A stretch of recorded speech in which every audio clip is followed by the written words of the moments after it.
السلام علیکم، څنګه یاست ملګرو؟ په یخ موسم کې چرګانو ته ډیر مشکلات پیښیږي، لکه تنفسي مشکلات. د دې سره مصارفو ته که موږ وګورو، په فارم کې د دانې مصارف، په ناروغیو کې د دواګانو مصارف، د چوزې مصارف، د فارم د کارګرانو او ساز مصارف، د دې سره د چرګوړو د ښه وزن نه اخیستل او په بازار کې د چرګانو نرخونه ښکته کېدل، او یا هګۍ والا چرګان مو ساتلي وي د هګیو پیداوار یې کم وي. څه باید وکړو؟ آیا داسې کوم سپلیمنټ شته چې موږ هغه په دانه کې واچوو چې ډیر ارزانه هم وي او د هغې په ورکولو سره ستاسو د چرګانو ټول نیوټریشن یا مغذي مواد هم پوره شي او وزن هم زیات واخلي، د هګیو پیداوار هم ښه شي؟ نن په دې ویډیو کې د شیدو په اړه معلومات در سره شریکوم. تازه شیدې ورکوئ او یا هم وچې شیدې ورکوئ؟ په کوم مقدار باید ورکړئ؟ څه ګټې لري؟ زیات وخت لپاره د استعمال څه نقصانات لري؟ په دانه اوبو کې باید په څومره مقدار استعمال کړو؟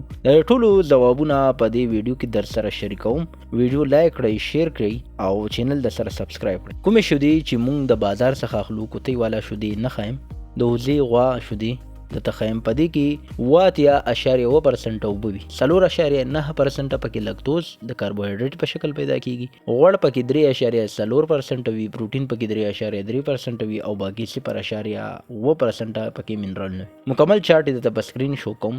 یعنی که 100 ګرامه شیدې راواخلو نو 8 ګرامه پکې اوبه وي او باقی به پکې ویټامین ډي، ویټامین ا، کلسیم، کاربوهایډریټ، غوړ، پروټین او انرژي پیدا کیږي. دا شیدې موږ په چرګانو کې کارولی شو. شیدې په ګمبور او قبضیت کې هم کارو. په زیات مقدار سره د شیدو استعمال د لګزیټیو وظیفه اجرا کوي، یعنی چرګوړی موشن طرف ته وړي. د ټولو څخه ښه طریقه دا ده چې باید چرګانو ته وچې شیدې ورکړو، ځکه چې په وچو شیدو کې پروټین او نور مغذي مواد د تازه شیدو څخه زیات وي. راځو چارت ته.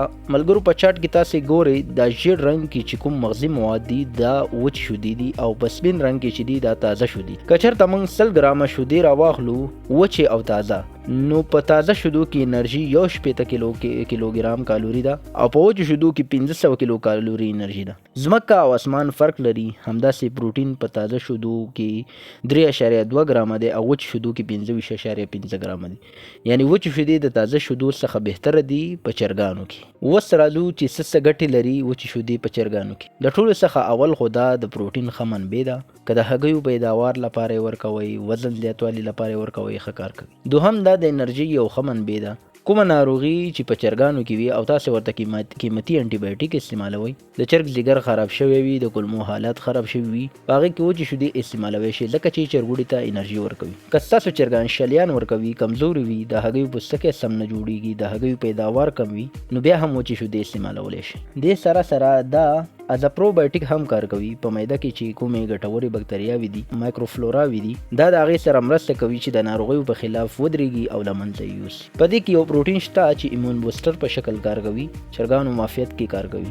د ټولو څخه مهمه وظیفه یې دا ده چې که چېرته چرګ بې اشتیا وي، دانه نه خوري، نو دا موږ په دانه کې استعمالوو. نو په دانه کې فلیور یعنې خوند رامنځته کېږي یا ذایقه رامنځته کېږي، نو چرګان په دانه شروع کوي. که عمومي ډول ګورئ چې په وچو شیدو کې کوم مغذي مواد شته دی، نو تاسې په سکرین کتلی شئ. یو سکرین شاټ یې وباسئ. یعنی په وچو شیدو کې ټول مغذي مواد شته. د خدای نعمت دی، شیدې پوره غذا ده. اوس راځو ډوز ته ښه پام وکړئ چې څومره مقدار درته ښودل شوی، په هغې مقدار باید چرګانو ته استعمال شي. که مقدار زیات شو چرګ اسهال کوي. په برایلر چرګانو کې که د هر عمر وي 5% باید استعمال کړو په دانه کې. یعنی په یوه بوجۍ دانه کې د 1 کیلو ګرام څخه تر 1.5 کیلو ګرامه شیدې استعمالو او په 1 کیلو دانه کې 50 ګرامه شیدې استعمالو. په هګۍ والا چرګانو کې په کم عمر کې 20 ګرامه په 1 کیلو ګرام دانه کې شیدې اچوو، او کله چې په هګۍ راشي نو بیا 50 ګرامه په 1 کیلو ګرام دانه شیدې اچوو. په اوبو کې هم استعمالوی شي. اول باید شیدې وخوټوئ او کله چې یخې شوي نو په اوبو کې 10% باید استعمال شي. یعنی که په 1 لیټر کې استعمالوئ نو 100 ml شیدې پکې اچوو، او که 1000 لیټر اوبو کې اچوئ نو 1 کیلو ګرام شیدې استعمالو. که چېرته تاسې په کور کې چرګان ساتلي وي نو بیا هم هغوی همدغه ډوز ورته استعمالوی شي. 50 ګرامه په 1 کیلو ګرام دانه کې استعمالوی شي. نو ملګرو، وچې شیدې باید استعمال شي، ځکه مغذي مواد هم ډېر لري، ارزانه هم دي او زر خرابېږي هم نه. ملګرو، ویډیو تر همدې ځایه وه. که ویډیو مو خوښه شوې وي، ویډیو لایک کړئ، شیر کړئ، چینل د سره سبسکرایب کړئ او بیل آیکن بټن باندې لازمي کلیک وکړئ. والسلام.